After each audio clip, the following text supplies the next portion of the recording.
What's going on, y'all?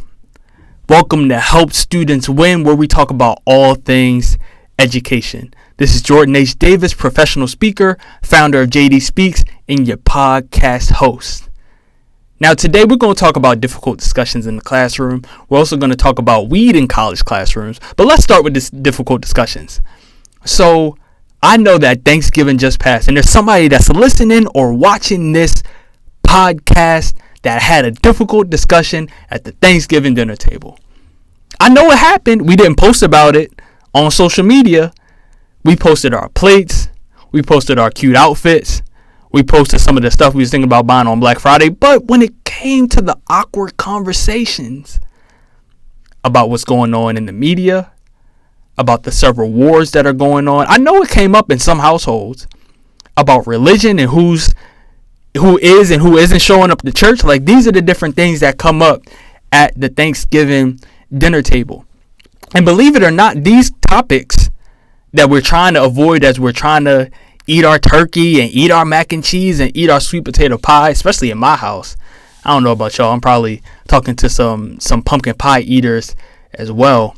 Drop it down in the comments or in the show notes. Leave a review about it. Text me, which one do you prefer, sweet potato pie or pumpkin pie? But anyway, these difficult discussions are happening in the classroom, especially in this semester. Our students are going through so much in this current time and in this current world, and they're exposed to so many information sources and so many different viewpoints and opinions. There are students that are both directly and indirectly affected by the Palestinian-Israeli war, the Palestinian-Israeli crisis. There are students that are directly and indirectly affected by the war that's happening between Russia and Ukraine and the other countries that are involved in that. There are students that are directly and indirectly affected by the war between Turkish citizens and Kurdish nationalists, right? Like, these are the things that students, when they walk into the classroom and they sit into their desks, they sit into their chairs and they scoot up to their desk, these are the things that are on their minds. And as educators, this is important for us to consider. One of the biggest pieces of pushback that I get from educators when it comes to talking about facilitating and encouraging difficult discussions in the classroom is the response of, "Oh, I'm not a therapist." Like, that's not my job. Like, I facilitate curriculum. I give students the materials. I'll answer a question about the math problem, but I am not a therapist. And see, one of the challenges with that is that we act like students aren't having these conversations already. And we act like these topics around sexual assault, around diversity, equity, and inclusion issues, around religious beliefs, around war and conflict, we act like these discussions aren't coming up in the workplace. And they do. And when they don't come up, they're at the very least impacting how adults, working professionals, engage with and communicate with each other. And there's harm done when there isn't a place for us as adults and as students to process how these things are affecting our work and our learning. And as an educator, if you are invested in the development and the learning of your students, being able to facilitate difficult discussions is a key skill to have. And I'm going to tell you why. I'm going to tell you another reason why. The ability to have difficult discussions in and of itself is a skill that students benefit from learning. So having difficult discussions should be a learning goal for you as an educator, because again, as students, whether you're trying to change the world, whether you're trying to be a politician, or whether you're trying to build websites, you're going to be communicating with somebody in that process, right? Like, you're going to be serving somebody in that process. And even there might be somebody listening to this podcast that is about banning books and is about banning critical race theory in our schools. And look, what I would want to say about that is race and sexuality and other social characteristics that we identify with, how we show up in the world, impacts how we treat others. It impacts how we treat ourselves. And if we are teaching students to be leaders in the field that we're teaching in, if we're teaching students to be leaders in math, if we're teaching students to be leaders in biology, if we're teaching students to be leaders in education, then having difficult discussions and having students be reflective about how our social systems are impacting them and their communities should be a goal that is top of mind for us. And again, I will tell you, a couple of weeks ago when I was doing a workshop as part of my work as a speaker, I was facilitating a conversation with faculty. And one of the questions that came up was, am I really supposed to be having these discussions? Like, I feel like every time I have one of these, the students, they walk away and they're angry. And, I don't know whether they actually learned something. And so I want to say that we don't want to create environments where we're intentionally triggering our students. We don't want to create environments where students are so overcome by their emotions that there's no learning that's happening. But we also have to realize that these conversations are not meant to be perfect. Learning is not meant to be perfect. And so we have this idea that students are going to sit down and everyone's going to be tame, and we get to completely control the classroom. We get to control who stands up and who raises their voice. That is an unrealistic expectation for us as educators, and it is an unrealistic expectation of our students to do that. And so again, at being able to have difficult discussions about things that not only impact student learning, but there are also difficult discussions that connect directly with the content in your course. And so if you're teaching a business course, what would it look like to have a discussion with your students about work-life balance and what that looks like, what it's like to be an entrepreneur and work 60, 70, 80 hours a week? How are people doing it? What happens to those folks? What data is out there about the mental, physical, emotional, and social health of folks who go into business? Like, these are the types of conversations that we could have in the classroom that students could really benefit from. And there's something to bringing experts in to talk about it, right? Like, I'm not saying that you have to do it completely alone, but it's also understanding that this is a skill that we're trying to build within students. And if we don't address it, it communicates to our students that we don't see them, that we don't see what they're going through, that we don't see that something is impacting them. So this, as you can see, this podcast is going to be about difficult conversations in the classroom. And really what I want to get to before we dive into it is that there's different types of difficult discussions. Jordan, how do I know that I'm in a difficult conversation with my students? Difficult discussions are, and there's 3 characteristics that I put to it. And there's a great colleague, Daniela Branca Forte. Also, shout out to Jocelyn Lewis, who also, kind of provided this framework for me. But there are 3 characteristics of a difficult discussion. The first characteristic is that it is highly emotional. The second one is that there's differing opinions. And then the third one is that it's high stakes. So those are like the 3 main characteristics of a difficult discussion. If it's highly emotional, if it has differing opinions, and if it has high stakes, you are finding yourself in a difficult discussion. And this could range anywhere from, in week 8 of the semester, you've planned this out. Like, you've got your fishbowl activity, you've got your small group discussions, and you've got the big discussion all planned out. Or a student asked me this past summer, so can we talk about affirmative action? Like, what is it and what does it mean to me as a student? I say, oh, okay. Yeah, that's what I'm talking about, right? And it comes up literally just like that. And we have to, it's important for us to develop in this area, right? And I'm certainly not perfect in facilitating difficult discussions, but imagine students being imaginative and creative in the classroom, and your first response is to shut it down. And I've seen this play out in real time, where a student is trying to connect what they're learning outside of the classroom to what they're learning inside of the classroom. And there's a real connection to be made, right? It's not just students trying to intentionally do this to distract you or to, throw off the educator in the room. This is a student who's trying to create understanding. And we have a rich opportunity as educators to help students in that development, in that understanding. And so the first step for our educators in navigating difficult discussions with students is to decenter yourself. I'm going to say it again. It's important for us to decenter ourselves as educators. So often we feel responsible for managing and controlling the classroom. And I understand that this could be really challenging, especially in working with younger students. But for this one, I'm really talking to my high school and college educators, right? Young adults in the classroom, right? Teenagers in the classroom who have thoughts, who have opinions, who have rich life experiences that they're bringing into these learning environments. And we have to decenter ourselves. What is an example of this? So often, Maisie Maud, who's an educational researcher specifically focused on holistic teaching and student well-being, says that there are these unwritten agreements that are had between the student and the teacher, and also the student and their classmates. And so we have to intentionally break down these expectations of, okay, what does participation look like in this class?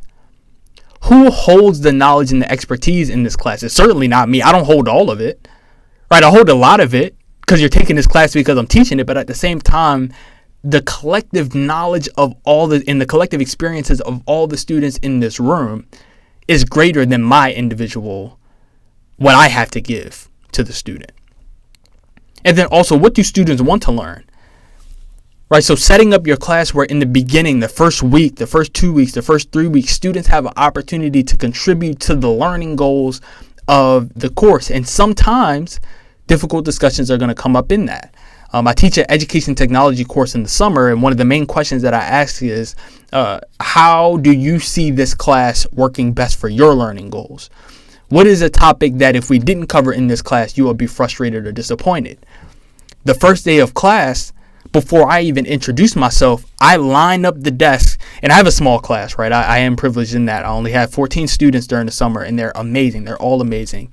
I set up the desk in speed dating fashion. So it's a desk in front of a desk, and there's 2 rows with the desks facing each other. And for literally the first 45 minutes of the class, students are just rotating, getting to know each other, talking to each other. I'll have rotating prompts on the board that I'll have a student go up and spin the wheel. It's a digital wheel. And on each prong of the wheel, on each section of the wheel, there's a question. What do you see in 2050? Like, how do you see the world looking in 2050? Talk about a rich educational experience for you. What are you most excited about this summer? So really getting students to learn about each other and learn with each other before they even encounter me as an educator. And so again, and I sit down with the students and I do this too, right? It's not just me standing at the front. I actually engage with students in this, right? And so that's the first step, is kind of decentering yourself and allowing students to see the value in communicating with each other, so that later in the semester, when it's time to have the difficult discussion, students are comfortable, students build trust, students build rapport and relationships, so that that conversation is a generative and effective one. The second thing I want to share is that it's important to create guidelines on day one with your students and have those guidelines queued up. Don't be afraid to rely on them and to bring them back up later on in the semester. And so usually in this first class period, as you're going through your syllabus, I've seen faculty do this really well, where they might start off with one class expectation. It might be to value learning and collaboration over competition, right? Like having it very concrete like that with students. And you'll be amazed of the guidelines and the expectations that students come up with for the class.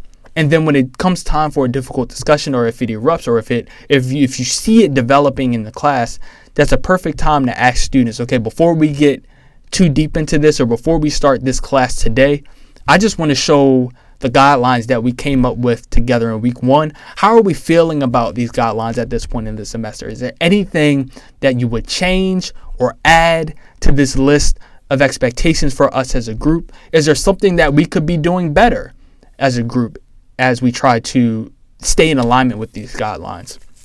And so again, creating guidelines with students and not being afraid to lean on those when the time calls for it. The third one is to scaffold the conversation and give students opportunities to practice.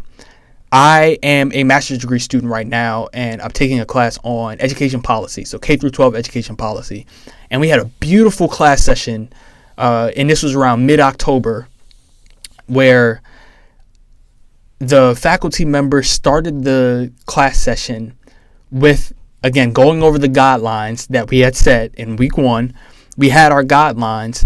We didn't make any adjustments to the guidelines. We probably talked about them for about 3 minutes. The next thing that we turned to was a video. It was actually a podcast recording about the Palestinian-Israeli crisis and about the nuance and the complexity of the situation. It was only about a 5-minute video. And then after that, we had a free write for about 3 minutes. 3 to 5 minutes, just writing, in response to the particular question that was on the board. So this faculty member showed the video, and then we had a question on the board. How do you see the Palestinian-Israeli conflict affecting your work and life as a student? Like, how does this issue affect how you show up in the classroom and in your professional setting? And again, we're master's degree students. This was such a powerful question, and it opened up the discussion and having us reflect on, again, the learning experience. The question wasn't, what are your thoughts on this issue, or which side are you on? Like, these are not the types of questions that are helpful for students in their learning and their ability to have these discussions. It's really about the learning process. Like, how are you receiving information about this? Like, what conversations are coming up for you? What areas of development are you looking to gain? What areas of understanding are you looking to develop around this particular topic? Right? These are the kinds of questions that students can benefit from when it comes to that, and realize that it was scaffolded. So we started with a video. We were anchored in information that showed the nuance and complexity of the topic that we were going to talk about. And then we had a free write where we were able to write our thoughts and get our thoughts on paper before we shared them even verbally.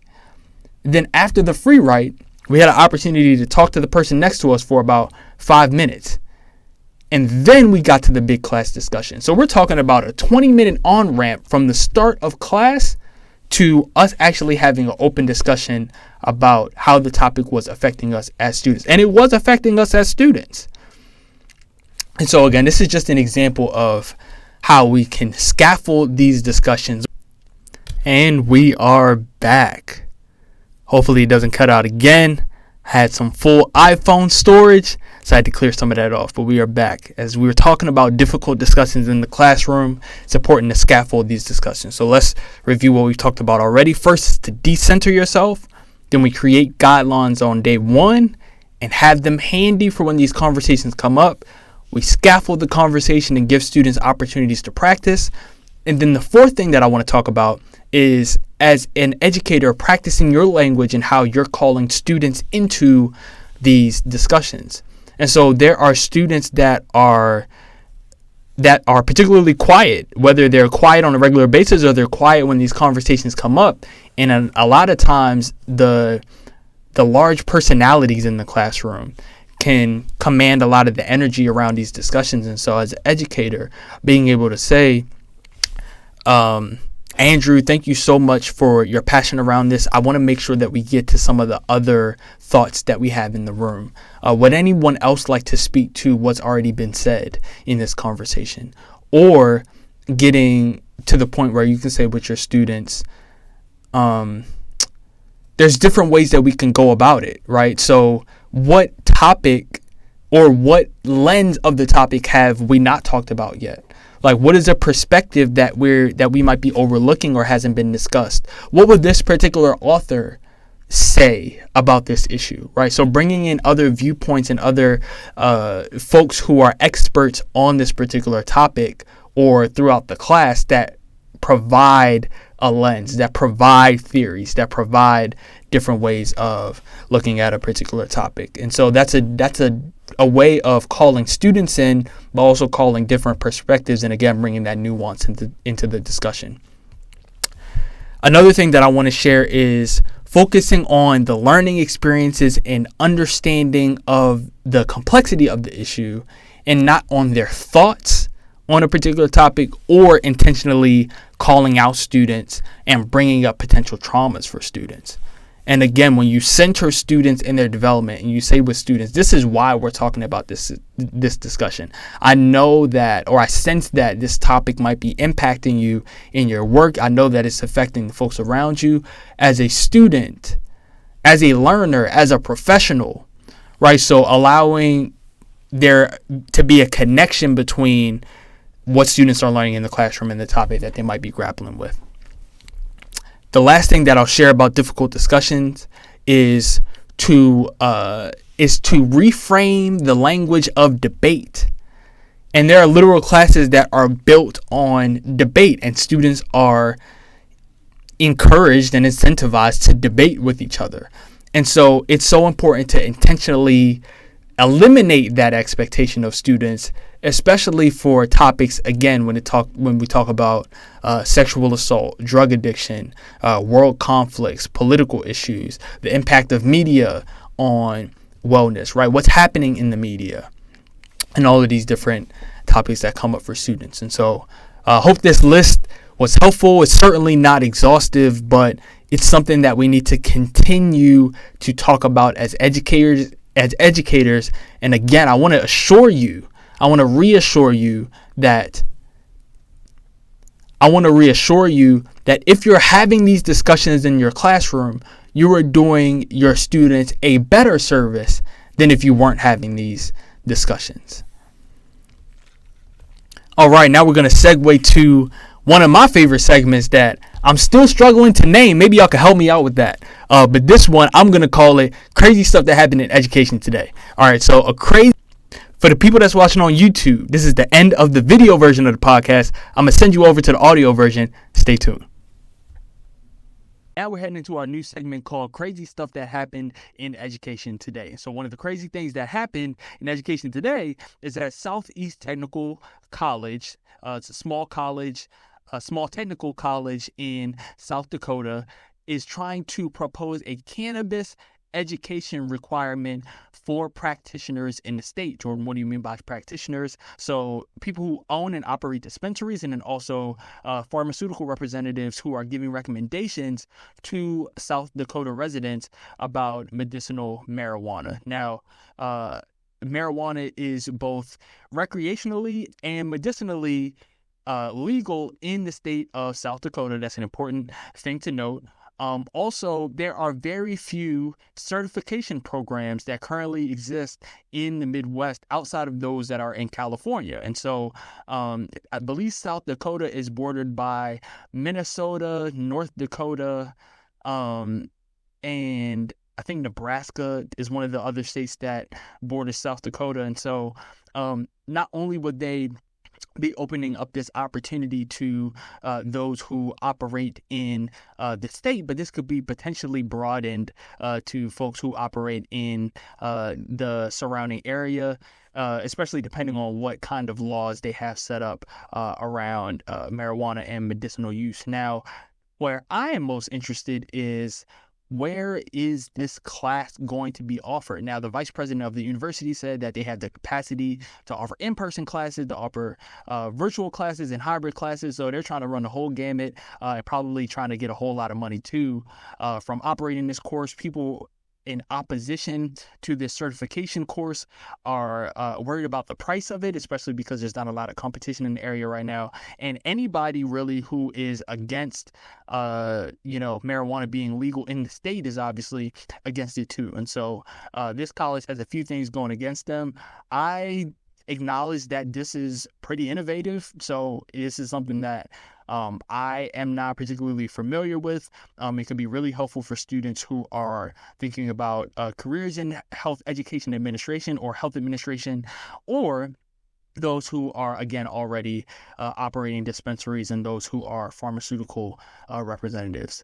I guess the argument that the college is making is that the dispensary should be just as knowledgeable about marijuana as the pharmacy techs, because at the end of the day, the state of South Dakota has its own laws around marijuana, but they still have to adhere to federal laws around marijuana at the same time. And so these pharmaceuticals, they can make recommendations for the dosages that people should be taking for medicinal uses. But at the end of the day, it's really up to the dispensary. The dispensary has the discretion because there are federal laws that allow for that type of relationship. Now, we can't look over the economics of it again. This is a growing economy in the state of South Dakota, as it is in a lot of other states. And it's important to look at other states too. Like when you talk about Massachusetts, for example, they have particularly strict certification requirements within the state around medicinal marijuana, who can operate it, what type of education and certification you need in order to be a part of that industry. Where you take a state like Oregon, for example, on the opposite of the spectrum, who has less restrictions around who can be involved with this. And really, the certification program, from what I'm reading in this Inside Higher Ed article, is really meant to embed things like ethics, things like financial management, around medicinal marijuana, and just making sure that it's done safely and responsibly within the state. But y'all know I'm here for the jokes too. So what I'm really interested in is maybe we could do a study. Like, is there a correlation between the students that are in this program and the students that are using recreational marijuana? Like, is there a strong correlation between the two? Because really, the target audience here is the 18 to 24-year-olds in South Dakota. And really, there's a valid argument for it, because I know South Dakota is one of the states that focuses a lot on career and technical education. They focus a lot on, technical related fields. And this is definitely one of those fields, again, that's growing in the state. And so if you're trying to not only cater to those who are already engaged in that economy, but also expose it to graduating high school seniors who might be interested, those who are already in college, coming off of their associate's degree, I think this might benefit a lot of different parties. Really, the loser in this is the parents, right? Like, it's trying to get your student to stay home. I know as a student, I would be advocating real hard for trying to live on campus, and I don't partake, but if I did, I'll be really strategic about how I presented this opportunity to my parents. But again, a story that I'm definitely going to be following to see the relationship between Southeast Technical College and the state of South Dakota, how this affects the laws in the state, and then also what the opposition looks like from those who don't want marijuana to be legal at all in the state. And so I'm always fascinated by the relationship between state laws and both state and private education when it comes to higher ed. And so with that, thank you so much for joining. This is Jordan Davis. You have just heard the Help Students Win podcast, where we talk about all things education, and I'll see y'all next week.